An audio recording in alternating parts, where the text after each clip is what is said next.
Start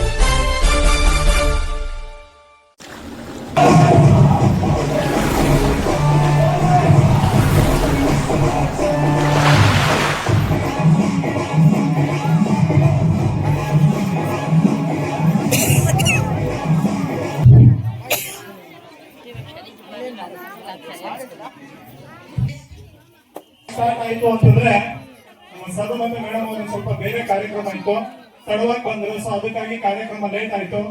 ಇವತ್ತು ನಮ್ಮ ಶಾಲೆ ಇಲ್ಲಿ ನಾನು ಊಟಕ್ಕಿಂತ ಇದ್ದೀನಿ ಅಥವಾ ಇಲ್ಲಿ ನಾನು ಶಾಲೆ ನಡೆಸ್ತಾ ಇದ್ದೀನಿ ಅಂತಂದ್ರೆ ಅದಕ್ಕೆ ಮೂಲತಃ ಕಾರಣಕರ್ತರು ನಮ್ಮ ಆದಿಲ್ ಸರ್ ಅವರು. ನಮ್ಮ ಫ್ಯಾಮಿಲಿ ಮತ್ತೆ ನಾವು ಎಲ್ಲರೂ ಚಿರಋಣಿ ಆಗಿರ್ತೀವಿ ಸರ್ ನಿಮಗೆ.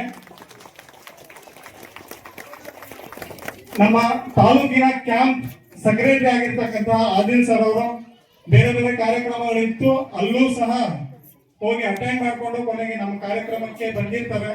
ಅದಕ್ಕೆ ಕಾರ್ಯಕ್ರಮಕ್ಕೆ ಮತ್ತು ನಿಮ್ಮೆಲ್ಲರ ಪರವಾಗಿ ಆಧಾರದ ಸ್ವಾಗತವನ್ನ ಕೋರ್ತಾ ಇದ್ದೀನಿ ಆದಿಲ್ ಸರ್ ಅವರು.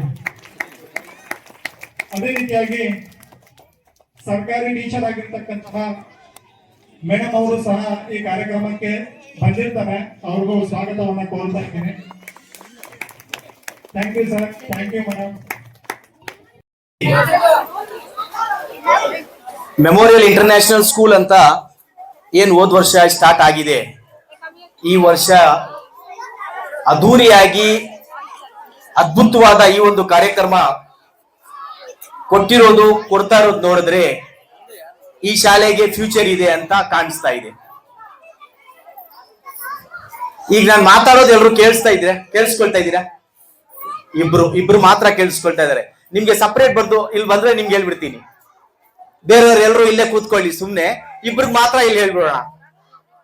ಖಾಮೋಶಿ ಕಾ ಖಯಾಲ್ ರಖೋ, ಖಾಮೋಶ್, ಏಕ್ ಸೆಕೆಂಡ್ ಖಾಮೋಶ್ ಹೋ ಜಾओ.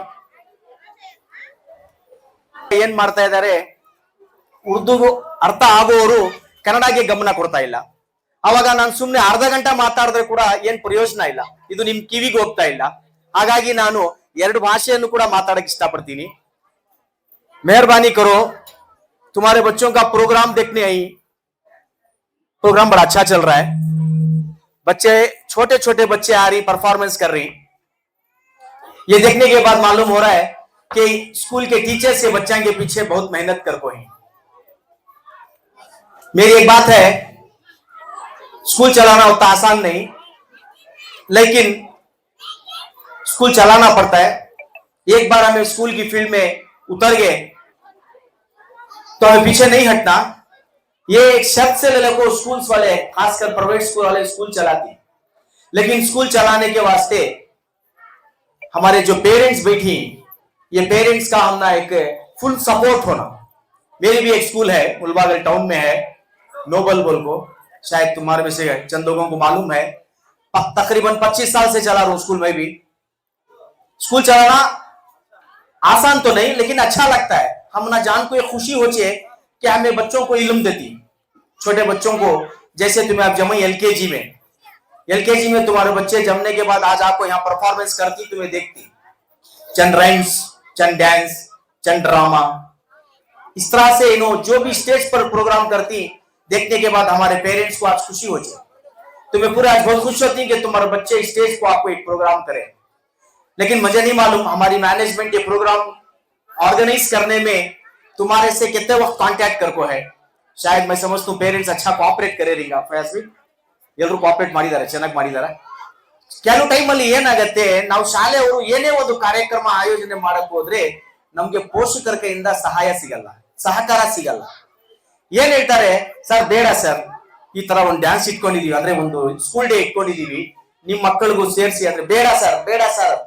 ಆಮೇಲೆ ನಾವು ರಿಕ್ವೆಸ್ಟ್ ಮಾಡ್ತಾನೆ ಇರಬೇಕು. ನಿಮ್ಗೆ ಇವತ್ತು ಗೊತ್ತಾಗಿರುತ್ತೆ, ನಿಮ್ಗೆ ಈ ಒಂದು ಕಾರ್ಯಕ್ರಮಕ್ಕೆ ಇವ್ರು ಕರೆದಿದ್ದು, ಈ ಒಂದು ಪ್ರೋಗ್ರಾಮ್ ಅಲ್ಲಿ ನಮ್ಮ ಮಕ್ಕಳನ್ನು ಸೇರಿಸ್ಕೊಳ್ಳಕ್ಕೆ ಇವ್ರು ಕರೆದಿದ್ದು ಅಂತ ಇವತ್ತು ಗೊತ್ತಾಗತ್ತೆ. ನಾನು ಎಷ್ಟೋ ಕಾರ್ಯಕ್ರಮಕ್ಕೆ ಹೋಗಿದ್ದೀನಿ, ಕಾರ್ಯಕ್ರಮ ಪ್ರೋಗ್ರಾಮ್ ಸ್ಟಾರ್ಟ್ ಆದ್ಮೇಲೆ ನಮ್ಗೆ ಗೊತ್ತಾಗತ್ತೆ ಎಷ್ಟು ಅದ್ಭುತವಾಗಿ ನಡೀತಾ ಇದೆ. ಕೆಲವು ಪೇರೆಂಟ್ಸ್ ಈಗ ಸೇರ್ಸಿರಲ್ಲ, तुम्हारे में से बहुत सारे पेरेंट्स अब बच्चों को नहीं जमा रहते, लेकिन आप फील करते रहती तुम्हें हमें जमा डालना था बच्चे को, अच्छा है प्रोग्राम. इसके वास्ते ये चीज तुम्हारे दिलो दिमाग में पहले से रहना कि एक स्कूल का प्रोग्राम हो रहा है तो उसे क्या करो, भरपूर साथ दो. आज के माहौल में एजुकेशन बहुत जरूरी है. हमें कर्नाटक के रहने वाले, मानती है बात पे? कितने जने कर्नाटक में ही हैं? Very good. ನೀವೆಲ್ಲರೂ ಕರ್ನಾಟಕದಲ್ಲಿ ಇರೋರು. 90% ಕರ್ನಾಟಕದಲ್ಲಿ ಇರೋರು. ಕನ್ನಡಕ್ಕೆ ನಿಮ್ಮಲ್ಲಿ ಎಷ್ಟು ಜನ ಪ್ರೀತಿಸ್ತಾರೆ? ಕನ್ನಡ ಜುಬಾನ್. Very good. ಇನ್ನ ಕೆಲವರು ಕೈ ಎತ್ತಿಲ್ಲ, ಅವ್ರಿಗೇನ್ ಗೊತ್ತಿಲ್ಲ, ತೆಲುಗು ಬೇಕೇನೋ, ಇರ್ಲಿ. ಕನ್ನಡವನ್ನು ಪ್ರೀತಿಸೋಣ, ಯಾಕಂದ್ರೆ ಕನ್ನಡ ನಮ್ಮ ಮಾತೃಭಾಷೆ. ನೋಡಿ, ನಮ್ಗೆ ಉರ್ದು ಬರುತ್ತೆ, ಬರ್ತಾ ಇರೋ ಭಾಷೆಯನ್ನು ಕಲಿಯೋದು ಏನ್ ಅದೊಂದು ಅರ್ಥ ಅಲ್ಲ. ಯಾವ ಭಾಷೆ ಬರ್ತಾ ಇಲ್ಲ ಅಂದ್ರೆ ಕನ್ನಡ, ಇಂಗ್ಲಿಷ್ ಅಂತ ಏನ್ ನಾವೀಗ ಈ ಒಂದು ನಮ್ಮ ಓದೋದ್ರಲ್ಲಿ ಇರುತ್ತೆ, ಅದನ್ನ ಕಲಿಯೋದೇ ಒಂದು ಕಲೆ. ಸೊ ಹಾಗಾಗಿ ಕನ್ನಡವನ್ನು ಜಾಸ್ತಿ ಪ್ರೀತಿಸಿ, ಕನ್ನಡದಲ್ಲೇ ಮಾತಾಡಕ್ಕೆ ಟ್ರೈ ಮಾಡಿ, ಕನ್ನಡದನ್ನು ಅರ್ಥ ಮಾಡ್ಕೊಳ್ಳಿ. ಇದು ನಮ್ಗೆ ಬೇಕಾಗಿರೋ ಭಾಷೆ, ಯಾಕಂದ್ರೆ ಇದು ನಮ್ಮ ಕನ್ನಡ ಮಾತೃಭಾಷೆ. करेक्टा? सो इस तरह से आज हमारे माहौल में हमें देखने को आ रही कि हम ना कन्नड़ा नहीं आता, हम ना कन्नड़ा नहीं आता. कन्नड़ा अगर कोई हम ना बात करता तो हमें भाग जाती. कोई ಆಫೀಸರ್ आता है, ನೋಡಿ ಒಂದು ಎಕ್ಸಾಂಪಲ್ ಹೇಳ್ತೀನಿ, ಅದು ಉರ್ದು ಅಲ್ಲಿ ಹೆಂಗಿರುತ್ತೆ ಅಂದ್ರೆ, ಯಾವುದೇ ಒಂದು ಕಾಲಲ್ಲಿ ಒಂದು ಸೆನ್ಸಸ್ ನಡೆದಿದೆ. ಏನ್ ನಡೆದಿದೆ? ಸೆನ್ಸಸ್ ನಡೆದಿದೆ. ಸೆನ್ಸಸ್ ಅಲ್ಲಿ ಯಾರೋ ನಮ್ಮ ಆಫೀಸರು ಮನೆಗೆ ಬಂದಿದ್ದಾರೆ, ಅವರು ಬಂದು ಎಲ್ಲ ಫ್ಯಾಮಿಲಿ ಡೀಟೇಲ್ಸ್ ಕೇಳಿರ್ತಾರೆ. ಆ ಡೀಟೇಲ್ಸ್ ಅಲ್ಲಿ ಏನಾಗಿರತ್ತೆ, ಅವ್ರು ಬರ್ಕೊಂಡು ಹೋಗಿರೋರು, ಏನಮ್ಮ ಹೆಸರು? ಶಾತಾಜ್. ಸ್ವಲ್ಪ ಗಮನಿಸ್ಕೊಳ್ಳಿ, ಶಾತಾಜ್. ಇನ್ನೊಂದು ಹೆಸರು ಮಮತಾಜ್. ಇನ್ನೊಂದು ಹೆಸರು ಇದೇ ತರ ಹೇಳ್ಕೊಂಡು ಲಾಸ್ಟ್ ಅಲ್ಲಿ ವಕ್ತಾಜ್ ಅಂತ ಹೇಳಿದ್ದಾರೆ. ಏನ್ ಹೇಳಿದ್ದಾರೆ? ವಕ್ತಾಜ್. ಅಂದ್ರೆ ಶಾತಾಜು, ಮಮತಾಜು, ವಕ್ತಾಜು ಒಂದು ಹೆಸರು ಅಂತ ಹೇಳ್ಬಿಟ್ಟು ಸೆನ್ಸಸ್ ಅಲ್ಲಿ ಅವ್ರು ಬರ್ಕೊಂಡು ಹೋಗಿದ್ದಾರೆ. ಈಗ ನಮ್ಗೆ ಕನ್ನಡ ಇರೋರಿಗೆ ಅವ್ರಿಗೆ ಅರ್ಥ ಆಗಿಲ್ಲ. ವಕ್ತಾಜ್ ಅಂದ್ರೆ ಅಷ್ಟೇ ಅಂತ. ಫಸ್ಟ್ ಅವ್ರು ಹೇಳಿರೋ ಹೆಸರು ಮಮತಾಜು, ಅದು ಒಂದು ಹೆಸರು. ಇನ್ನೊಂದು ಹೆಸರು ಶಾತಾಜು, ಅದು ಒಂದು ಹೆಸರು. ಬಟ್ ನಮ್ಮ ಉರ್ದು ಭಾಷೆಯಲ್ಲಿ ಅವ್ರು ಏನ್ ಹೇಳಿದ್ದಾರೆ? ವಕ್ತಾಜ್ ಅಂತ ಹೇಳಿದ್ದಾರೆ. ವಕ್ತಾಜ್ ಅಂದ್ರೆ ಏನು? ಅಷ್ಟೇ ಅಂತ. ಆ ಸೆನ್ಸಸ್ ಮಾಡಿರೋರು ಏನ್ ಮಾಡಿದ್ದಾರೆ, ಆ ವಕ್ತಾಜ್ಗೆ ಒಂದು ಹೆಸರು ತರ ಬರ್ಕೊಂಡು ಹೋಗಿದ್ದಾರೆ. ನೆಕ್ಸ್ಟ್ ರಿಪೀಟ್ ಬರ್ತಾರೆ, ಅಂದ್ರೆ ಇನ್ನೊಂದ್ಸಲಿ ಅದನ್ನು ವೆರಿಫೈ ಮಾಡಕ್ ಬಂದಾಗ ಅಲ್ಲಿ ಮತ್ತೆ ಅವರು ಬಂದಿರೋರು ಆ ಮನೆ ಹತ್ರ ಬಂದು ಎಲ್ಲಾ ಹೆಸರು ಕೂಗಿ ಲಾಸ್ಟ್ ಅಲ್ಲಿ ಈ ವಕ್ತಾಜ್ ಯಾರಮ್ಮ ಅಂತ ಕೇಳಿದ್ದಾರೆ. ಇನ್ನು कौन मायनो वक्ताज है? तो वो घर वाले सोचे वक्ताज कौन में लेना है, तुम्हें लिखा को ही नाम सेंसस में वक्ताज. ಅಂದ್ರೆ ಅರ್ಥ ಏನಪ್ಪಾ ಇಲ್ಲಿ ಅಂದ್ರೆ, ನಮ್ಮಲ್ಲಿ ಭಾಷೆ ವ್ಯತ್ಯಾಸ. ನಮ್ಗೆ ಯಾರೇ ಬರ್ಲಿ ಸೆನ್ಸಸ್ ಮಾಡಕ್ ಬರೋರು ಏನು ಮುಸ್ಲಿಮ್ಸೇ ಬರ್ಬೇಕಂತೇನಿಲ್ಲ, ಉರ್ದು ಭಾಷೆ ಮಾತಾಡೋರೇ ಬರ್ಬೇಕಂತೇನಿಲ್ಲ. ಯಾರೇ ಬರ್ಲಿ ನಮ್ಮ ಹತ್ರ ಒಂದು ಭಾಷೆ ಇರಬೇಕು. ಸೊ ಅದಕ್ಕಾಗಿ ಕನ್ನಡದಲ್ಲಿ ನಾವು ಅರ್ಥ ಮಾಡ್ಕೊಳ್ಳಕ್ಕೆ ಮತ್ತೆ ಕನ್ನಡನ್ನು ಮಾತಾಡಕ್ಕೆ ಕಲಿಯೋಣ. सीखेंगे पूरे? वेरी गुड, इंशाल्लाह. तो तुम्हारे बच्चों को आज हमारे इस मेमोरियल स्कूल में तुम्हें जो जमा को ही बड़ी खुशी की बात है, ये स्कूल के अंदर ये स्कूल की जो मैनेजमेंट है बड़े इल्म वाले हैं, एजुकेटेड पर्सन है. इससे पहले उन्होंने कोई दूसरी स्कूल में अच्छी मेहनत कर को आई, अच्छी एजुकेशन रख ले को आई. इसका मतलब उनको बहुत तजुर्बा है स्कूल चलाने में. तो ऐसी स्कूल में तुम्हें डाली, बड़ी अच्छी सोच है, बड़ा अच्छा काम करी. लेकिन अगले साल के वास्ते एक काम करो, ಇನ್ನಿವೆಲ್ಲರೂ ಸೇರಿ ಒಂದ್ ಕೆಲಸ ಮಾಡಿ ಸಾಕು. ಇವ್ರ ಶಾಲೆಗೆ ಇನ್ ಸ್ವಲ್ಪ ಅಡ್ಮಿಷನ್ ನಾವು ರೈಸ್ ಮಾಡೋಣ ಅಂತ ಹೇಳಿ ಒಬ್ಬೊಬ್ರು ಒಂದೊಂದು ಮಗುಗೆ ಸೇರಿಸಿ ಸಾಕು. ಏಕ್ ಜನ 5 ಜನ ಜಮಾವನೋಕು, 5 ಜನ 5 ಜನಕ್ಕೆ ಸೇರಿಸ್ಬಿಟ್ರೆ ಇಲ್ಲಿ ಜಾಗ ಸಾಕಾಗಲ್ಲ, ಒಬ್ಬೊಬ್ರೆ ಸಾಕು. ಈಗ ನೀವು ಎಷ್ಟು ಜನ ಇದ್ದೀರಾ? ಒಂದ್ 100 ಜನ ಇರ್ತೀರಾ. 100 ಜನ ಒಂದೊಂದು ಮಗುಗೆ ನೆಕ್ಸ್ಟ್ ಇಯರ್ ನಾವು ಸೇರಿಸೋಣ ಅಂತ ಸೇರಿಸಿದ್ರೆ ಈಗಿರೋ 100 ನೆಕ್ಸ್ಟ್ ವರ್ಷ ಆಗತ್ತೆ 200. ಕರೆಕ್ಟಾ? ಸಾಕು. ಈ ರೀತಿ ನಾವು ನಮ್ಮ ಈ ಒಂದು ಮೆಮೋರಿಯಲ್ ಶಾಲೆಗೆ ಸಪೋರ್ಟ್ ಮಾಡೋಣ, ನಮ್ಮ ಫಯಾಜ್ ಸರ್ಗೆ ಸಪೋರ್ಟ್ ಮಾಡೋಣ. ಬಹಳ ಆಸಕ್ತಿ, ಬಹಳ ಒಂದು ಕಾನ್ಸಂಟ್ರೇಷನ್, ಅಂದ್ರೆ ಒಂಥರ ಕ್ಯೂರಿಯಾಸಿಟಿಯಲ್ಲಿ ಇವರು ಸ್ಕೂಲ್ ಓಪನ್ ಮಾಡಿದ್ದಾರೆ.